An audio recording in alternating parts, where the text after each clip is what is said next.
Kenapa Vidi Aldiano digugat pencipta lagu Nuansa Bening?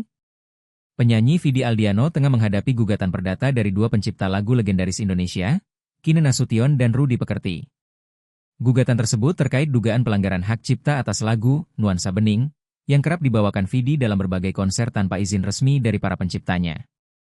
Gugatan dilayangkan oleh Kine dan Rudy melalui kuasa hukum mereka, Minola Sebayang, ke Pengadilan Negeri Niaga Jakarta Pusat pada Jumat, 16 Mei 2025, dengan nomor perkara 51 PDT Susakai Cipta 2025 PN Niaga Jakarta PST.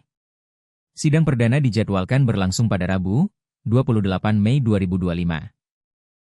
Menurut keterangan Minola Sebayang, gugatan ini diajukan karena kliennya merasa hak moral dan ekonomi mereka sebagai pencipta lagu telah dilanggar. Lagu, Nuansa Bening, disebut telah dibawakan oleh Vidi Aldiano dalam puluhan konser komersial tanpa adanya izin resmi dari Kine dan Rudy. Dalam dokumen gugatan, pihak penggugat mencantumkan 31 pertunjukan komersial di mana lagu tersebut dibawakan oleh Vidi tanpa persetujuan pencipta lagu. Namun, Minola menegaskan bahwa angka tersebut hanyalah sebagian kecil dari total dugaan pelanggaran yang terjadi. Minola menjelaskan bahwa gugatan hukum ini ditempuh setelah upaya mediasi antara kedua pihak tidak membuahkan hasil.